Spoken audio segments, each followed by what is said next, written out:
Namaskaram, Michael. Recently, you had a post on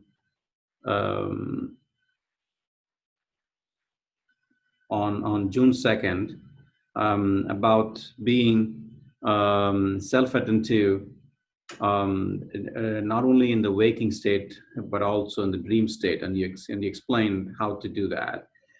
And in your explanation, you quoted a couple of GVK Guru Ashokove verses, particularly 957 and 958, and also Upadesha Tanipakal verse 16, which actually is a summary of what Bhagavan made of these two verses.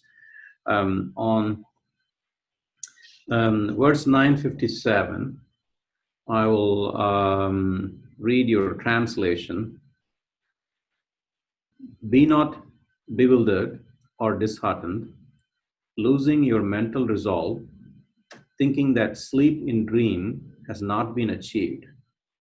If the firmness of sleep in the current waking state is achieved, the pervading of sleep in dream will be achieved. So in that explanation, Sadhuvam in his commentary quotes from Vicāra Saṅgraham as follows. All the three bodies, gross, subtle, and causal, consisting of the 5 sheaths, are included in the feeling I am the body. If that one, meaning identification of the gross body, is removed, all, that is identification with the other 2 bodies, will automatically be removed. Since the identification with the other bodies, the subtle and causal, survive only by depending on this identification of the gross body, there is no need to remove them one by one. So I would like you to explain this paragraph, because Swami didn't explain it further. So if you could explain that, this will go, I believe, with your post on June 2nd, 2020. Yeah. Okay. On what the passage in Vicāra Saṅgraham, Bhagavan Sadhuvam is referring to there, in the first chapter of Vicāra Saṅgraham, the chapter heading is nāṇ-eṇbadil, who am I? And it has 4 paragraphs. In the 4th paragraph, it begins with Bhagavan saying, dēham nāṉ-eṇbadil, pañca-kōśa rūpam-āṇa, mūṇḍṛu dēhaṅgaḻum, aḍaṅgiviṭṭaṉa. What that means is, in what is called I am this body, or this body is I,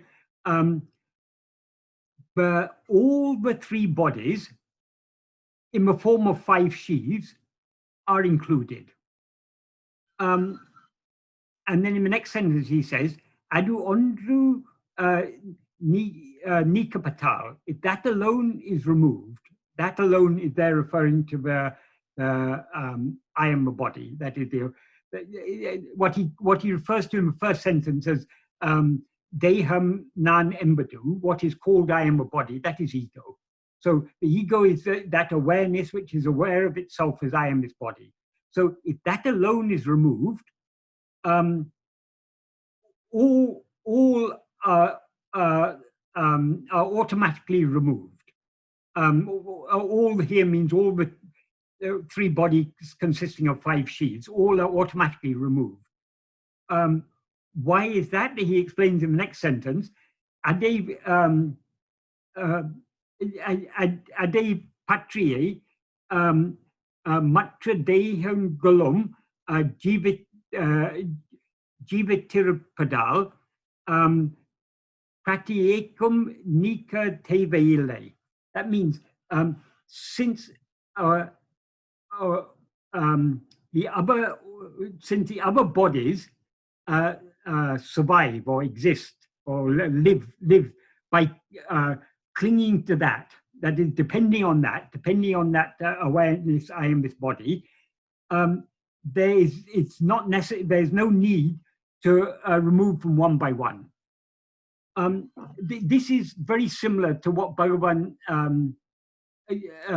well, a similar idea is expressed by Bhagavan in verse 5 of Ulladu-nīkka-p-paṭṭāl. What he says in verse 5 of Ulladu-nīkka-p-paṭṭāl is a bit more simple.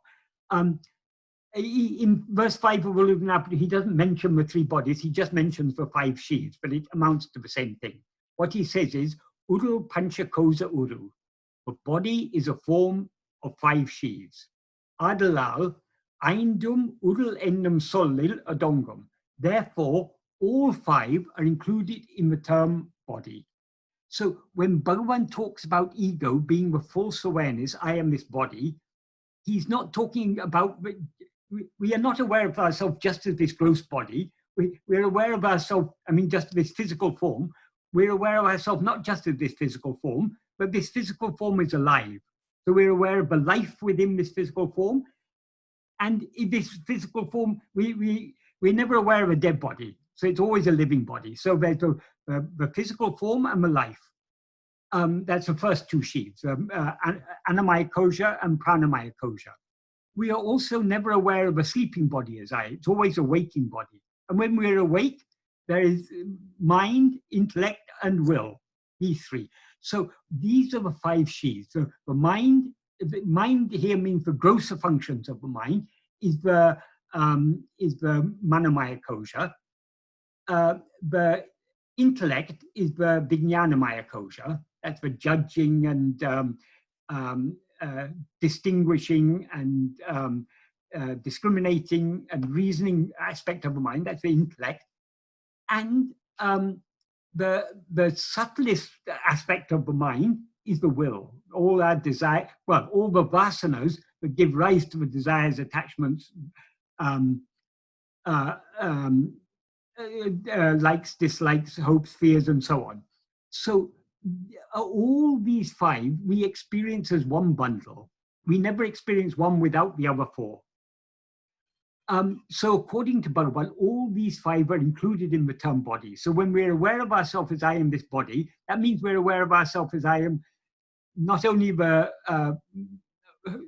Annamaya-kōśa, the physical body, but also the Pranamaya-kōśa, the life, the Maṇadai-kōśa, the mind, the Viඥāna-kōśa, the intellect, and the Anandamaya-kōśa, the will. So all these together are included in the term body. So that's what he's more or less the same he's saying here in the first sentence of this passage of Vicāra Saṅgraham. In Vicāra Saṅgraham, one more thing is added. Instead of just referring to the five sheaths, he says pañca-kōśa rūpam-āṉa mūṇḍṟu dēhaṅgaḻum, because often the five sheaths are classified as three bodies. Generally, it is said the Annamaya-kōśa is the stula sarira, the gross body. Sometimes the Pranamaya-kōśa is included along with the stula sarira, but for some reason it's often included along with the Maṇadai-kōśa and Viඥāna-kōśa as the sukshma sarira, the subtle body. And the Anandamaya-kōśa is called Vicāra sarira. Why is it called Vicāra sarira? Well, actually, the most interesting of all these sheaths is the Anandamaya-kōśa. I'll say something more on that, but why is it called the Anandamaya-kōśa? What is the nature of the Anandamaya-kōśa? And why is it called Vicāra sarira? It is the totality of all our vasanas. That is, our will in seed form is the Anandamaya-kōśa. So why is it called Anandamaya-kōśa? Because all our desires are ultimately desire for happiness. As Bhagavan says in the first paragraph of nāṇ-eṇbadil, since happiness alone is the cause of love. So happiness and love are inseparable.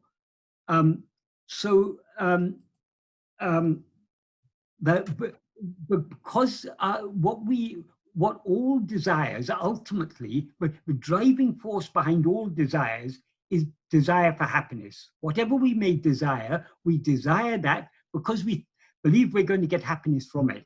So that is why that the will, the totality of all our vasanas is called the Anandamaya-kōśa.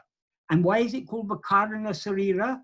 Because the vasanas, they are the seeds that sprout as everything else.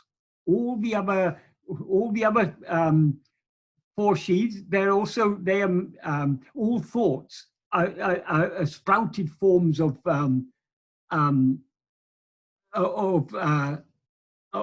vasanas. And according to Bhagavan, the whole world is nothing but thought.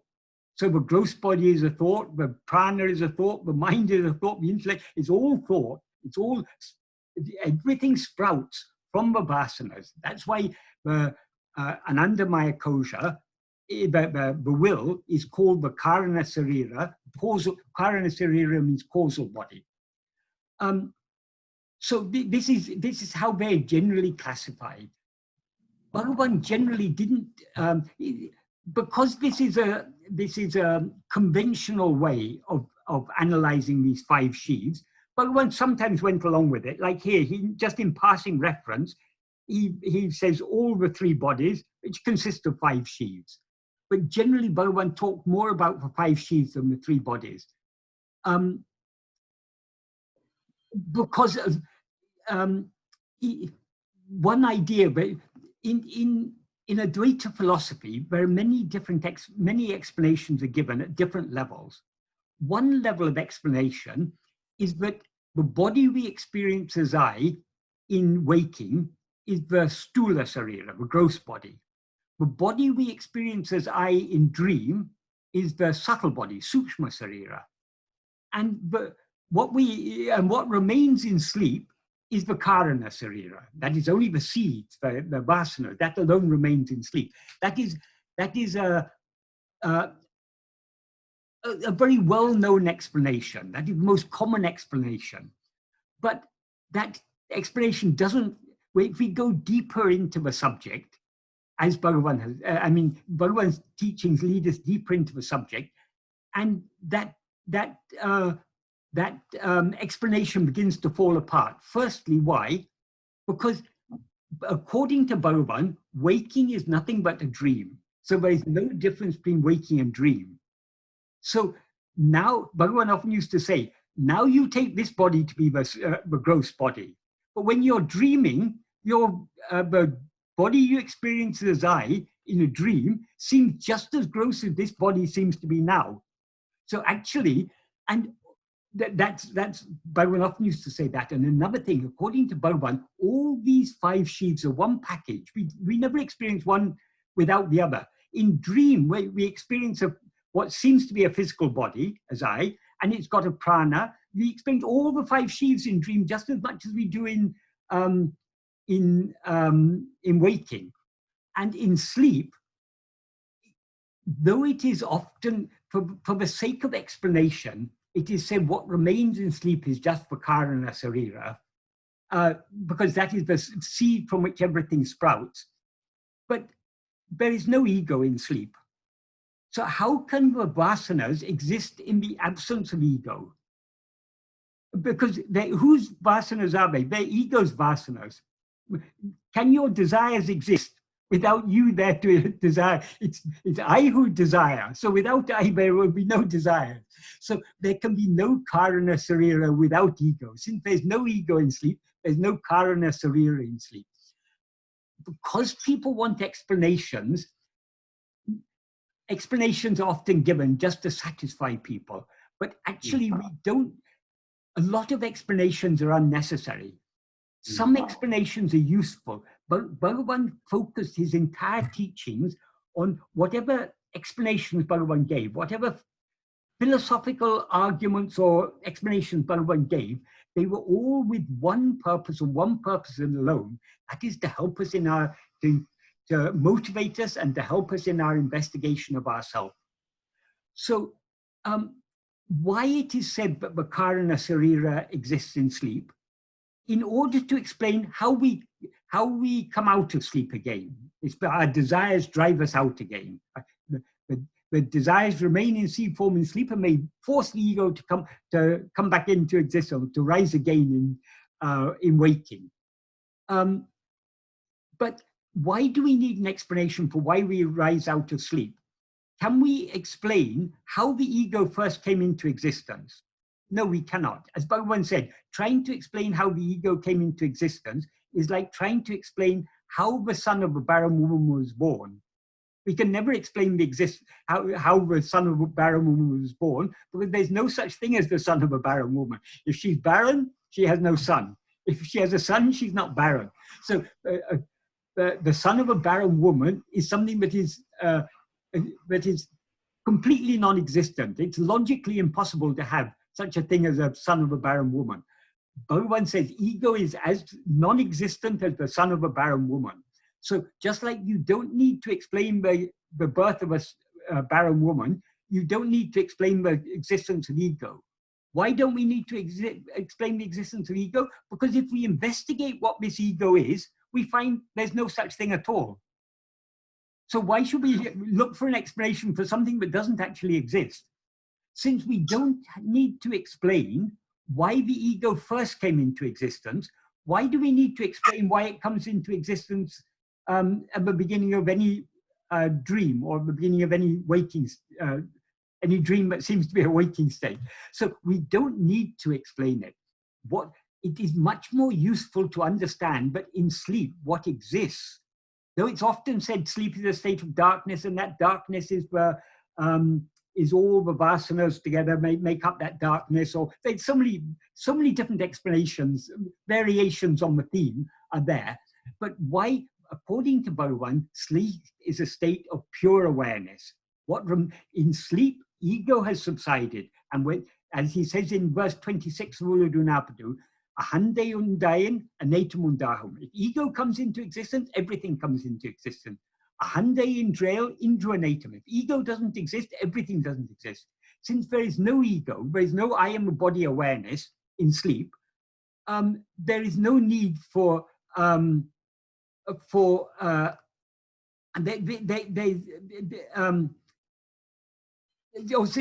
there's no ego in sleep,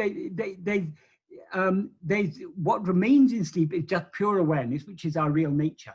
That fits in much better with the whole analysis of the three states.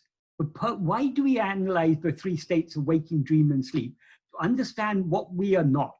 We cannot know what we are, but we can know what we are not by analyzing the three states. By analyzing our experience of ourselves in the three states, we can understand that we are not this body, we are not the mind, we are not any of the pañca-kōśas, we are not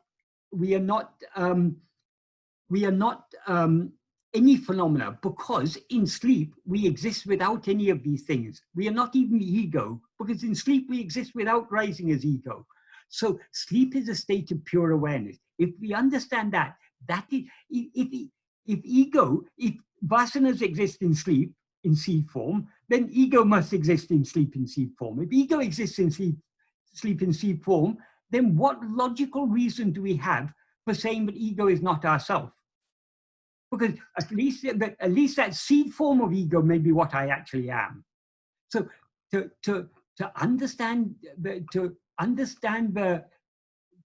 draw the correct inferences from the three states, we have to understand that sleep is a state of pure awareness. As Bhagavan has said many times in Maharshi's Gospel, he said, sleep is not a state of ignorance, it's your pure state, it's a state of pure awareness in Maharshi's Gospel, and also somewhere in talks, a similar passage is there.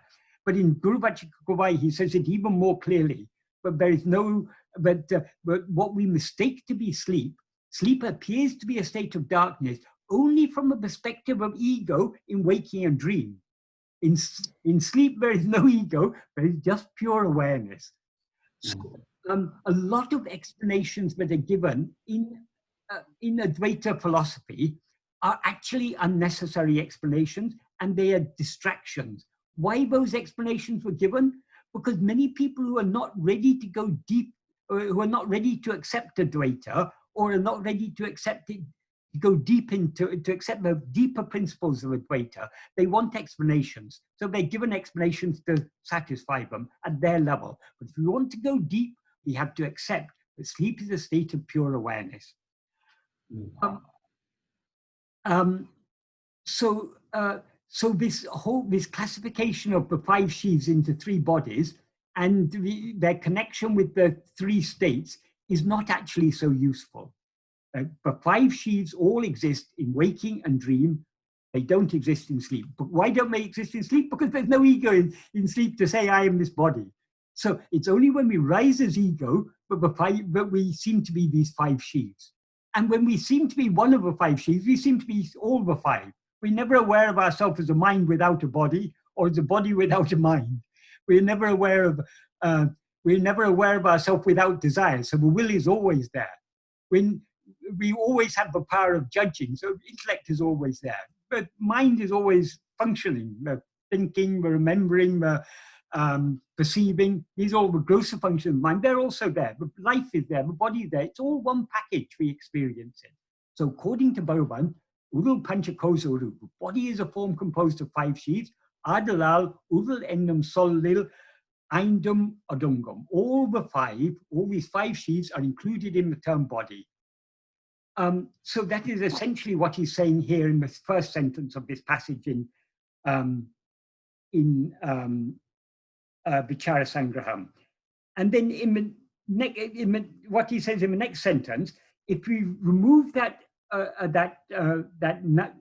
what he refers to there as dēham nāṉ-eṇbadil, that what is called I am a body, that is ego. If we remove that, all the other bodies will automatically be removed. That is, if all these bodies, all these 5 sheaths or 3 bodies, they're all based on ego. Ego is that which arises and says, I am I am this bundle of 5 sheaths. So if you remove ego, you remove all the 5 sheaths and all the 3 bodies. So basically, 3 bodies is just another way of stating the 5 sheaths. It is, yes. But as I say, the reason they were classified into 3 bodies is because to make this connection with the three states of waking, dream, and sleep, which is not actually very useful. And generally, Bhagavan used the term, another interesting thing that shows that Bhagavan doesn't really go along with this classification of 3 bodies. In 2 places, Bhagavan uses the term sukshma sarira to refer to ego. In Nāṇa, he ends the 4th paragraph saying, manam epodum or stulate and anusarite nikkam. The mind always stands. Anusarite means going after something gross. That means the body, what that implies is the mind always stands by grasping the body as I. The body means the body of all for 5 sheaths. Tāṇē niladu, it doesn't stand alone. And then in the next sentence he says, maname, the mind alone, sukshma sarira eṇḍṛum, jīvam-eṇḍṛum sola padukin kiradu. That is, mind alone is what is called sukshma sarira, the subtle body, and jiva. So Bhagavan is using sukshma sarira here in a completely different sense. He's not taking the pranamaya-kōśa, manomaya-kōśa, and anandamaya-kōśa to be a subtle body. He said the jiva itself, jiva means ego, ego itself, the mind as ego, itself is the sukshma sarira.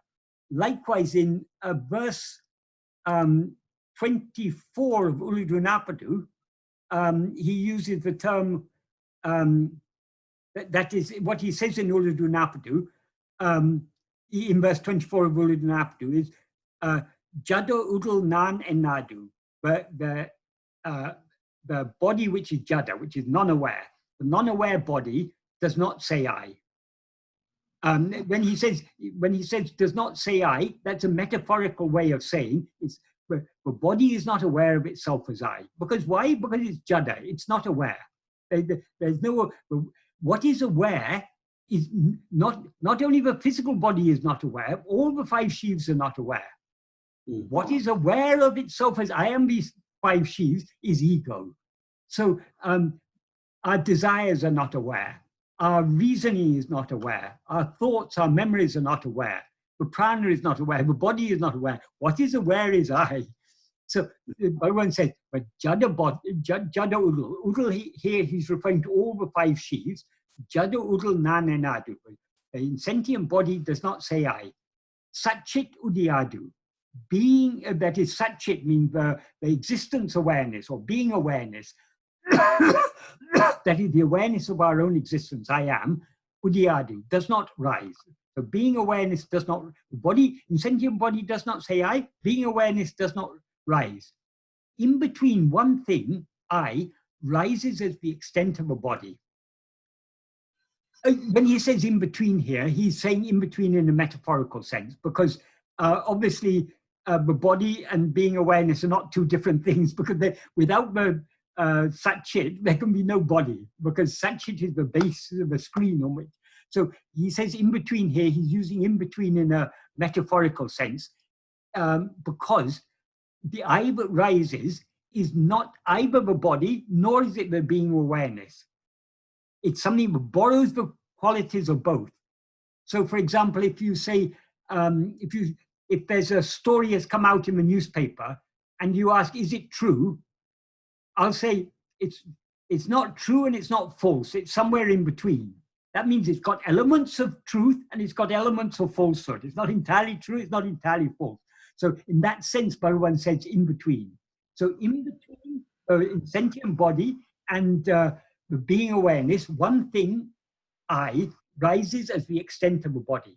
The I, what you mean by rises as the extent of a body, that is this ego which rises, limits itself to the extent of a body. So this, why does he say it's in between? Because it, by limiting itself to the body and by being aware of itself as I am this body, is borrowing the properties of the body. But it's also aware of itself as I, which is the nature of satchit. Right. So it is taking some elements of satchit and some elements of the body and combining them together. That's why Bhagavan uses this term itai-p. Itai-p literally means in between. As I say, it's a metaphorical use of the term. Then in the next sentence he says, idu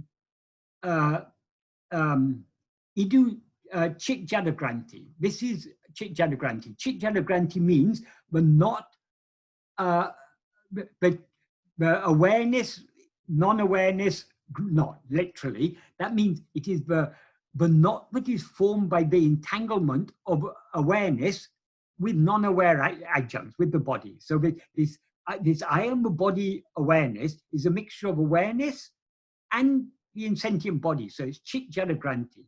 It's an entangled knot. So it's chit jadagranti.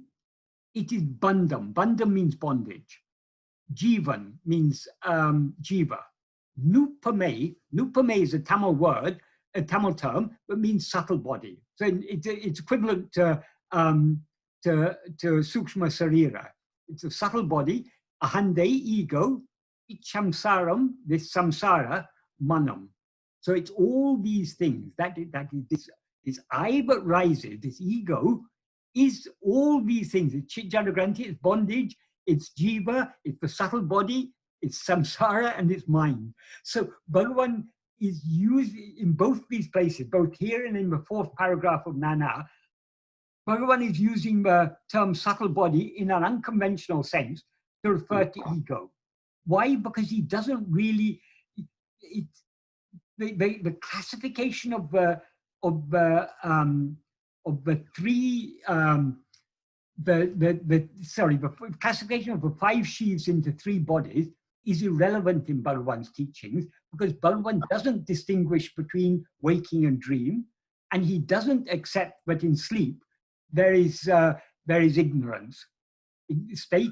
Sleep is, or there is any vasanas or ego. Okay, sometimes he may have given such explanations for those for whom such explanations were required. People who weren't satisfied without some.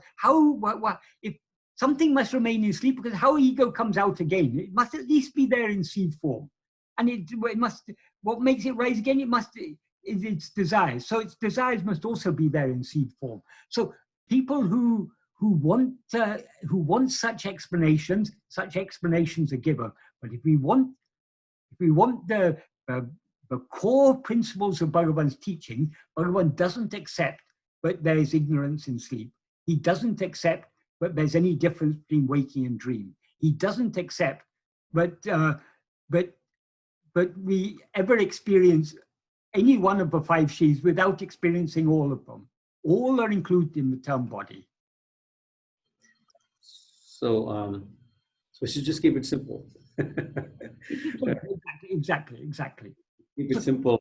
Bhagavan's teachings are very radical, and Bhagavan doesn't hesitate to depart from conventional explanations when necessary. But Bhagavan has dispensed of.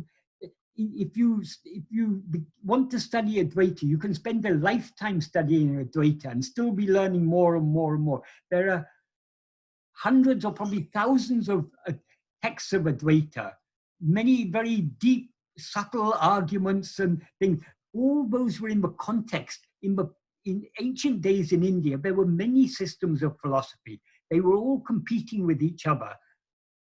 Because Advaita was the most radical of all of them, it was under attack from all sides. The Buddhists attacked it, the Jains attacked it, the Purva Mimamsakas attacked it, even many of the Vedantins, the Vishistadvaitins, the Dvaitins, they all attacked it. Everyone attacked Advaita. So those who tried to defend Advaita had to come up with arguments to defend it. And they had to come up with arguments that would satisfy people who are opposed to Advaita. So many complicated, unnecessary arguments and explanations developed over time.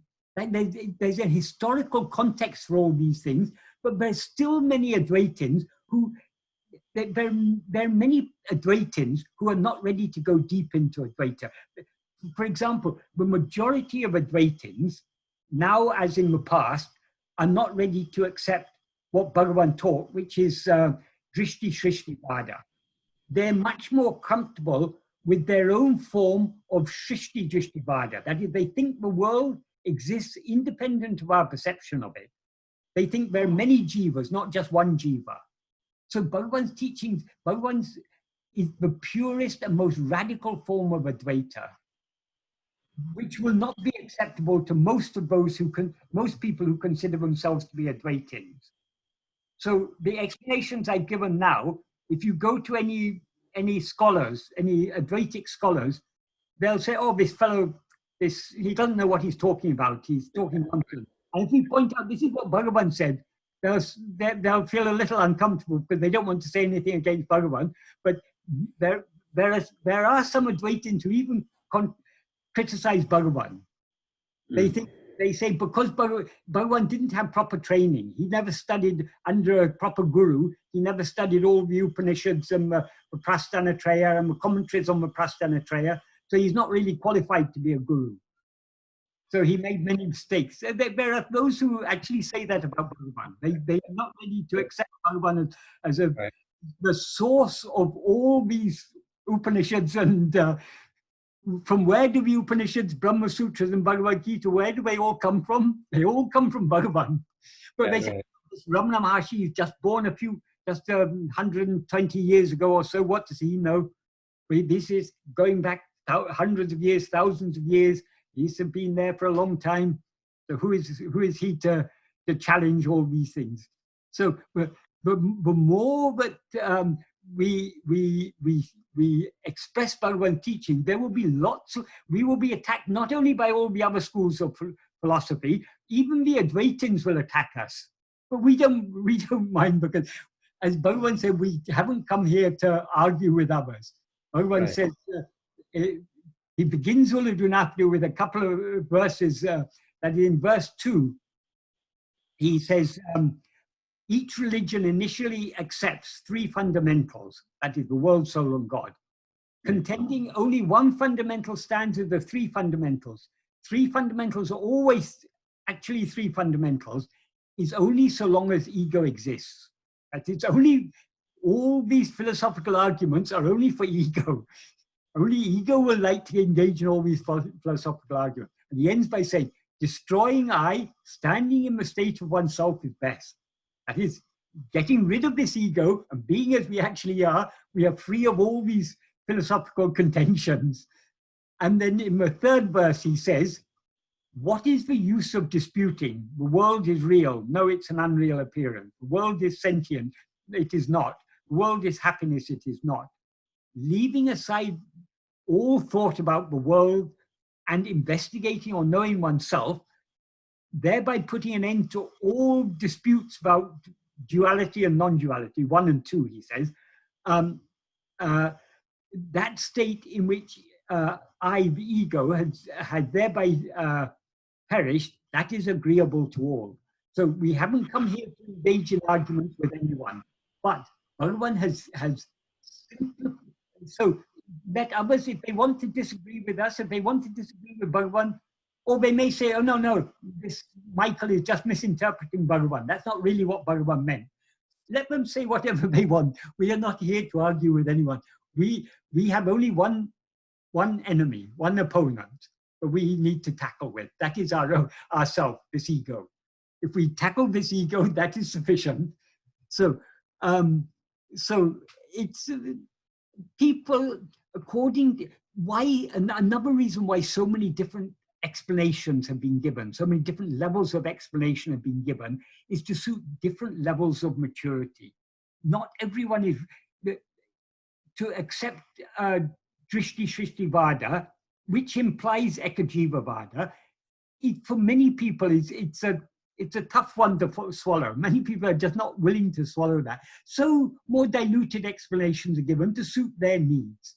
So it's fine. All the old explanations that were given, they're all appropriate in their own level. Even Bhagavan used to give some of those conventional explanations when occasion demanded. So, but if we want to go deep into Bhagavan's teachings, we have to think deeply about this and think what explanations are consistent with the core of Bhagavan's teaching and what are not. If they're not consistent with the core of Bhagavan's teachings, better to just set them aside and cling to, take only those arguments that are consistent with the core of Bhagavan's teaching, as expressed by him in works like Ulludunapadu, Nana, Upadeshundi, and so on. So it's basically to sort of summarize, we shouldn't really be worrying about having to attend to self in the dream state. All you have to do is just attend to the dream in the waking state. That will automatically lead to self-attention at other states. That is very, one of the first things we need to understand, there is no distinction. There are no two states, waking and dream. There is only one state. That is with state, but whenever we are dreaming, the dream seems to be waking. Now we are dreaming and this dream seems to be waking. So there's waking and dream. Whatever we take to be waking is actually just a dream. So when we rise as ego, we need to investigate ourselves. Let's not worry whether we're awake or we're dreaming. We need to. We shouldn't be concerned about whether our current state is a waking state or a dream state. What we should be concerned about is, who am I? Yes, while investigating ourselves. If we investigate ourselves, we will be aware of ourselves as we actually are. Thereby, this false awareness, I am this body, which is ego, will be dissolved. And when the false awareness, I am this body, is dissolved, all the five sheaths and however they may be classified as bodies or different three bodies or whatever, we get rid of them all. So it's in another paragraph in Nana Bhagavan says, in the 17th paragraph, he says, just as one who needs to gather or sweep up and throw away rubbish would derive no benefit by examining or investigating or analyzing it, so one who needs to know oneself will derive no benefit by, instead of collectively rejecting all the tattvas which are concealing oneself, calculating that they are this many and examining their quality. The tattvas that are concealing ourselves include all these 5 sheaths. So whether we classify them as 3 bodies or whether there's some people who there's often a dispute about whether the pranamaya-kōśa should be taken as stula sarira or sukshma sarira. What does it matter? It's all non-self. Right. We are seeking to know who am I, not to know what is this body and what are these 5 sheaths. We need to understand the 5 sheaths just to understand that they're not I. I am not this physical body. I am not this prana. I am not this mind. I am not this intellect. I am not this will. I'm not these desires and so on. We need, the analysis is useful to the extent that it makes us understand that none of these things are I. So since none of these things are I, who am I? So a certain amount of analysis is useful, but we can easily get into analyzing unnecessary. The analysis can often lead us far, far away from the path that we should be following, which is the path of turning our attention within. Right. That makes sense. So I think that's a good explanation. Basically, I also wanted to know, just in case somebody's approaching from any of these classifications, so it's a bit clear for them also. And I guess that's why probably Bhagavan reluctantly even said this in Vicāra Saṅgraham, if somebody is approaching it from the point of view of the bodies. Yeah, because Vicāra Saṅgraham was mostly Bhagavan's answers to, well, they were all Bhagavan's. Gambhiram Seshya came to Bhagavan with a lot of books, such as English books by Vivekananda, particularly, and various other English translations of Vedantic texts. And he didn't understand them, so he asked Bhagavan to explain them. So Bhagavan, often, many of the explanations in Vicāra Saṅgraham are not Bhagavan's teaching, they're simply Bhagavan's explanations of what was written in those English books, Vivekananda's Jnana Yoga and Raja Yoga and books like that. So,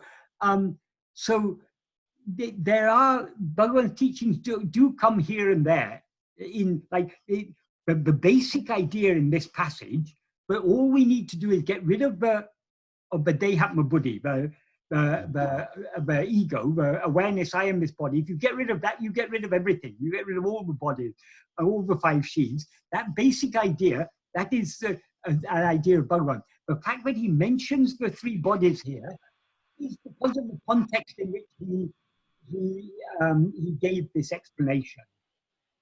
Right. So that's in the context in which Gambhiram Seshya asked the question. Yeah.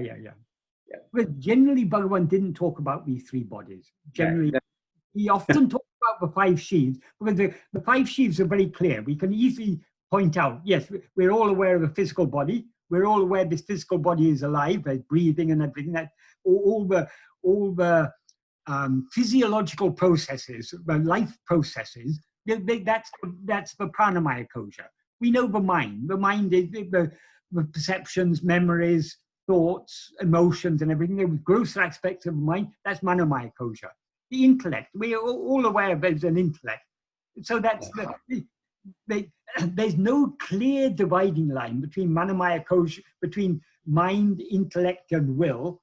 I mean, the borders often become quite fuzzy. but generally we can classify, I mean, in all languages, they classify the mind as mind, intellect, and will. I mean, these are very common classifications. It's not just exclusive to Indian philosophy. But the term pañca-kōśa and classifying the body as pañca-kōśa, that is unique to Indian philosophy. But what those five are is a very simple and common classification. So Bhagavan often used to refer to the five sheaths, particularly to emphasize that when he refers to ego as I am this body, the term body there includes all these five sheaths. Right. That's good. We never experience one without all the others. Right. As for dividing them up into three bodies is from the perspective of Bhagavan's teachings, it's unnecessary. Right. That's why Bhagavan took the liberty of using the term sukshma sarira in a completely different sense to refer to the root of it all, the ego.